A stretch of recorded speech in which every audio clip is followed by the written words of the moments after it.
বিসমিল্লাহির রহমানির রহিম। জায়নবাদী ইসরায়েল গাজাতে গত ১.৫ বছর ধরে গণহত্যা চালাচ্ছে। একজন মুসলমান এবং একজন মানুষ হিসেবে এই গণহত্যা দেখে যাওয়া কোনোভাবেই সম্ভব নয়। তাই আমরা গাজার সমর্থনে, গাজাবাসীদের সমর্থনে এবং প্যালেস্টাইনের সমর্থনে এক বিক্ষোভ সমাবেশের আয়োজন করেছি। এই বিক্ষোভ সমাবেশ প্যালেস্টাইন সলিডারিটি মুভমেন্টের নামে অনুষ্ঠিত হবে আগামী শনিবার বিকাল ৩টায়, এবং এখান থেকে আমরা ইনশাল্লাহ মার্চ ফর গাজা শুরু করব, যেটা শেষ হবে মানিক মিয়া এভিনিউতে গিয়ে। ইনশাল্লাহ আমি এই বিক্ষোভ সমাবেশে অংশগ্রহণ করব।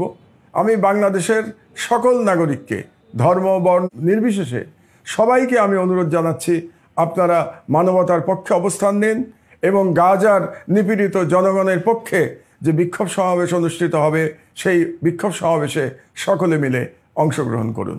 আপনাদের জন্যে আমরা সবাই অপেক্ষা করব এবং আমরা সবাই মিলে সম্মিলিত কণ্ঠে আমরা জুলুমের বিরুদ্ধে আওয়াজ তুলব, আমরা জায়নবাদের বিরুদ্ধে আওয়াজ তুলব এবং প্যালেস্টাইনের স্বাধীনতার জন্য আওয়াজ তুলব ইনশাল্লাহ।